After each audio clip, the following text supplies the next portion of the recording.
Hello everyone, welcome back to our YouTube channel. कल ही हमने म्यूचुअल फंड सीरीज़ स्टार्ट किया था और आज है हमारा day 2 of mutual fund series. और आज हम बात करने वाले हैं 2 इन्वेस्टमेंट मेथड्स के बारे में। एक के बारे में तो आप पहले से जानते होंगे, जिसका नाम है SIP सिस्टमेटिक इन्वेस्टमेंट प्लान, और दूसरा है lump sum method. Which one is better in terms of risk, return, market timings, volatility, everything we will discuss in this video. उससे पहले अगर आप चैनल पर नए हो तो make sure to subscribe this channel, क्योंकि मैं रेगुलरली ऐसे वीडियोस अपलोड कर रहा हूँ। So now let's start the video और deeper dive into the comparison of these 2 investment methods. सबसे पहले हम बात करते हैं इन्वेस्टमेंट मेथोडोलॉजी के बारे में कि इन केस ऑफ SIP, लाइक जैसे आप फिक्स्ड डिपॉजिट करते हो एक fixed amount on regular interval, उसी तरह से SIP में भी आप एक फिक्स्ड अमाउंट रेगुलर इंटरवल पर आप इन्वेस्ट करते रहते हो। और इन केस ऑफ लमसम मेथड आपके पास सिग्निफिकेंट अमाउंट होता है और वो सिग्निफिकेंट अमाउंट आप एक ही बार मार्केट में इन्वेस्ट कर देते हो। देखो, आपको लग रहा होगा कि अब इसमें क्या है, तो इसमें बहुत सारे फैक्टर्स हैं जो आप अभी गेस भी नहीं कर पाओगे, जिसको मैं आगे अभी डिस्कस करने वाला हूँ। बट जो प्रैक्टिकली अभी मार्केट में इन्वेस्ट कर रहे हैं वो इन चीज़ों से बहुत ज़्यादा रिलेट कर पाएंगे।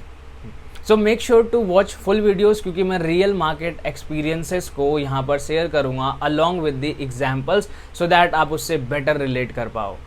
Difference number 1 is the timing. In case of SIP आपको टाइमिंग करने की कोई भी ज़रूरत नहीं है, या फिर आपको सोचना भी नहीं है। क्यों? क्योंकि आप एक रेगुलर इंटरवल के बाद में आपको इन्वेस्टमेंट करना ही है, अब चाहे वो मार्केट ऊपर हो या मार्केट नीचे हो, right. But in case of lump sum investment, चूंकि आप एक सिग्निफिकेंट अमाउंट जो है एक ही बार मार्केट में इन्वेस्ट करते हो, तो वहाँ पर टाइमिंग बहुत बड़ा रोल प्ले करता है। बट अगर हम बात करते हैं लॉन्ग टर्म इन्वेस्टमेंट की, let's suppose 15 years, 20 years over the years, then it does not matter कि आप कहाँ पर पैसे जो है वो इन्वेस्ट कर रहे हो मार्केट टाइमिंग के बारे में। इसको एक एक्सट्रीम एग्जाम्पल के साथ में समझते हैं। लेट्स सपोज मेरे पास 1 लाख रुपए है लमसम इन्वेस्टमेंट करने के लिए, और फरवरी 2020 में मैंने वो 1 लाख रुपए इन्वेस्ट कर दिया। अब आपको पता है कि मार्च में क्या हुआ था, ड्यू टू कोरोना वायरस जो मार्केट थी वो ऑलमोस्ट 50% से भी ज़्यादा करेक्ट हो गई थी। इन दैट केस मेरा जो इन्वेस्टमेंट होगा लमसम इन्वेस्टमेंट, वो मोर देन 50% से ड्रॉ डाउन हो जाएगा, और जो मेरी इन्वेस्टमेंट वैल्यू होगी वो लेस देन 50,000 रुपीज़ हो जाएगी। एंड लेट सपोज उसी टाइम मैंने SIP भी स्टार्ट की थी ऑफ ₹10,000 पर मंथ, तो उस टाइम पर मेरा SIP का पोर्टफोलियो भी 50% से डाउन होता, बट मेरी जो इन्वेस्टमेंट वैल्यू होती इन केस ऑफ SIP वो बहुत कम होती कंपेयर टू लमसम इन्वेस्टमेंट। अब इसी को इस तरह से समझते हैं कि अगर आप सही तरह से टाइमिंग कर पाते और वो 1 लाख रुपए इंस्टेड ऑफ इन्वेस्टिंग इन फरवरी, अगर वही पैसा आपने मार्च अप्रैल में इन्वेस्ट किया होता 50% डाउन में, तो आपको कितना अच्छा रिटर्न जनरेट करने का अपॉर्चुनिटी मिलता। सो इन केस ऑफ SIP आपको मार्केट टाइमिंग करने की क्यों जरूरत नहीं है, क्योंकि जब मार्केट टॉप पे था फरवरी मार्च में, तब भी आपने इन्वेस्ट किया था। मार्केट अभी 50% डाउन है, तब भी आप कंटिन्यूअली इन्वेस्टमेंट कर रहे हो। सो इससे क्या होगा कि आपका जो एवरेज कॉस्ट होगा वो बहुत कम हो जाएगा, and that is why you don't need to time the market in case of SIP, whereas in case of lump sum अगर आप टाइम कर पाते हो तो वो बहुत बेटर होता है। बट लेट सपोज कि आपने फरवरी में ही इन्वेस्ट किया होता और वो पैसे आपने नहीं निकाले होते, क्योंकि आपको लॉन्ग टर्म के लिए इन्वेस्ट करना था, तो आज भी आप बहुत अच्छा रिटर्न जो है गेन कर रहे होते। एंड दैट इज हाउ, अगर आप लॉन्ग टर्म इन्वेस्टमेंट के लिए सोच रहे हो ना, तो even in that case it does not affect much. Reason number 2 is the discipline. जब आप SIP करते हो तो वहाँ पर आपको पता है कि आपको रेगुलर इन्वेस्टमेंट करना है, whereas in case of lump sum investment आपको एक ही बार पैसा जो है वो इन्वेस्ट कर देना है। अब नो मैटर मार्केट ऊपर जाए या नीचे जाए, अब मुझे इन्वेस्टमेंट करने की जरूरत नहीं है, मैंने ऑलरेडी इन्वेस्टमेंट कर दिया है। यहाँ पर आपको उतना ज़्यादा बॉदर नहीं करना पड़ता है। Whereas in case of SIP आप रेगुलर इन्वेस्टमेंट करते हो तो आपको पता है कि ये फिक्स्ड अमाउंट जो है वो मुझे इन्वेस्टमेंट करना ही है over a period of time. इससे क्या होता है, कंसिस्टेंसी बिल्ड होती है और आप सेविंग एंड इन्वेस्टमेंट जो है वो कंटिन्यूअली कर पाते हो। Reason number 3 is the risk tolerance. Risk की जब भी हम बात करते हैं ना, तो उसका मतलब होता है वोलेटिलिटी। वोलेटिलिटी का मतलब होता है कि जो आपकी इन्वेस्टमेंट है वो कितना ज़्यादा फ्लक्चुएट कर रही है। इससे क्या होता है कि आपका जो पीस ऑफ माइंड होता है वो खत्म हो जाता है, एज वेल एज आपको जो साइकोलॉजिकली है वो भी इम्पैक्ट होना शुरू हो जाता है। आगे जब मैं रिटर्न की बात करूंगा तो वहाँ पर भी मैं आपको एक ऐसा पॉइंट बताऊंगा from psychological point of view in case of SIP, जो हमारे लिए बहुत अच्छा होता है। तो अगर हम रिस्क टॉलरेंस की बात करते हैं तो इन केस ऑफ SIP रिस्क बहुत कम होता है। क्यों? क्योंकि आप रेगुलर इन्वेस्टमेंट पर एक स्मॉल फिक्स्ड अमाउंट जो है वो इन्वेस्ट करते हो, तो उसमें अगर मार्केट नीचे भी होता है तब भी आप इन्वेस्टमेंट करते रहते हो, सो दैट आपका जो एवरेज कॉस्ट होता है वो लोअर होता जाता है धीरे धीरे करके। But in case of lump sum investments, अगर आपने एक ही बार जो अमाउंट है वो इन्वेस्ट कर दिया, एंड लेट सपोज जो हमने एग्जांपल लिया था कि फरवरी में आपने इन्वेस्ट करा और मार्च में जो था वो 50% डाउन हो चुका था मार्केट, उस केस में साइकोलॉजिकली इम्पैक्ट होता है और टेम्पटेशन होती कि कहीं मेरे को और लॉस ना हो जाए, इसलिए मैं क्या करता हूँ, जो मिल रहा है वही मैं निकाल लेता हूँ। एंड जैसे आप निकालोगे एंड देन मार्केट तुरंत रिबाउंड कर जाएगा।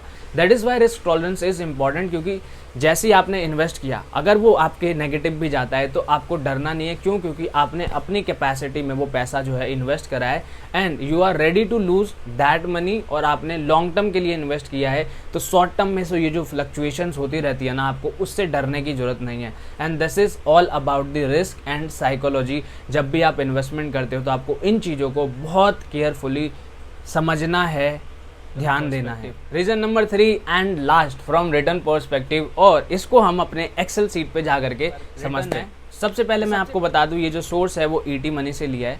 दूसरी चीज़, यहाँ पर आपको दिख रहा होगा कि ये 7 ईयर्स से लेकर के 20 ईयर्स तक का इन्वेस्टमेंट है। दैट मीन्स कि 7 साल का रिटर्न दिया हुआ है, 8 साल का दिया हुआ है, and so on, like 20 years तक का रिटर्न है हमारे पास में।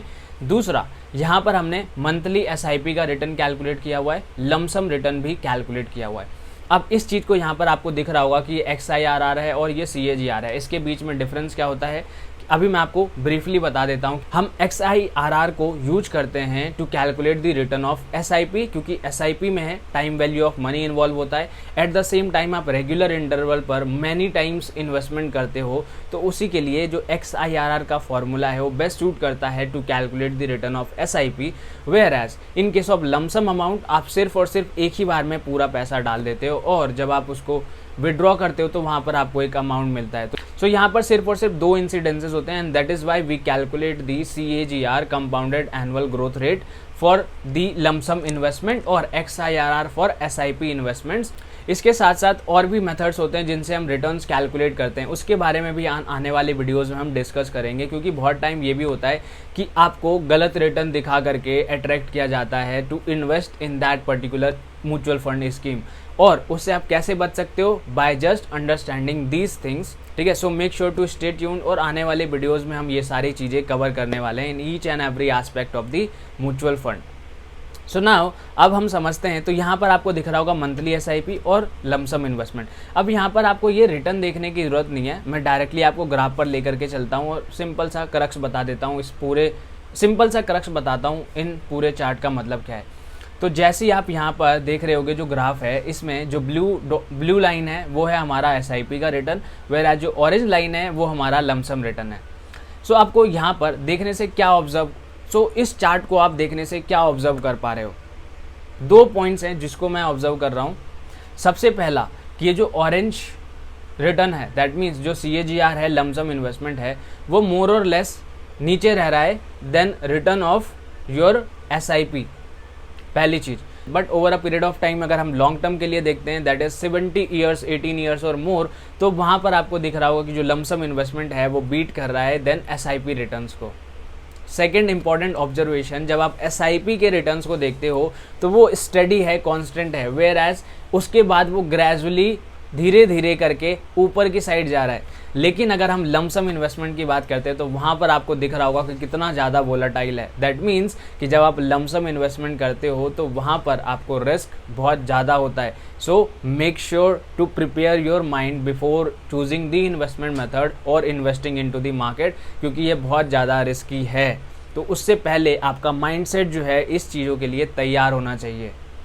तो इसीलिए जब आप SIP में इन्वेस्टमेंट करते हो तो वहाँ पर आपको पीस ऑफ माइंड मिलता है। ठीक है, साइकोलॉजिकली आपको ज़्यादा इम्पैक्ट नहीं पड़ता है। बट अगर आप लमसम इन्वेस्टमेंट करते हो तो उस केस में अफेक्ट आपको पड़ेगा, जैसे भी थोड़ा सा भी नीचे जाएगा आपको इम्पैक्ट होगा, अगर आप साइकोलॉजिकली पहले से प्रिपेयर्ड नहीं हो तो फॉर दी लॉन्ग टर्म। क्योंकि अगर आप लॉन्ग टर्म के लिए हो तो फिर आप डे टू डे की वॉलेटिलिटी से उतना ज़्यादा आपको इम्पैक्ट नहीं पड़ेगा। अब which method is best, that depend करता है कि सबसे पहले आप साइकोलॉजिकली किस तरह से प्रिपेयर हो। अगर आपको पता है कि आप लॉन्ग टर्म के लिए इन्वेस्ट करते हो तो नो मैटर, कोई भी मेथड से आप इन्वेस्टमेंट कर सकते हो। वेयर अगर हम लमसम इन्वेस्टमेंट की बात करते हैं तो instead of putting the whole amount at once, जैसे मार्केट अभी टॉप पर चल रहा है, तो आपको क्या करना चाहिए, उस अमाउंट को आपको 3-4 ट्रेंचेस में इन्वेस्ट करना चाहिए। सपोज अगर मेरे पास 1 लाख रुपए होता तो मैं 25,000 के 4 ट्रेंचेस बनाता एंड देन इन्वेस्टमेंट करते जाता। हाँ, सो इसी तरह से आप अपने डिसीजंस ले सकते हो depending upon your understanding about the market, कि क्या मार्केट और नीचे आ सकता है, then I will wait for some time. और अगर मुझे लगता है कि नहीं मार्केट यहाँ से और ऊपर जाएगा तो मैं क्या करूँगा, सारा पैसा एक ही बार में इन्वेस्ट कर दूंगा। ठीक है, there is no hard and fast rule, that depends upon the understanding of individual to individual. So that's it about this SIP versus lump sum investment. अगर आपको वीडियो अच्छी लगी तो लाइक कर देना, share with your friends so that वो भी इन चीज़ों को समझ सके, और अगर आप चैनल पर नए हो तो सब्सक्राइब कर लेना। And thank you.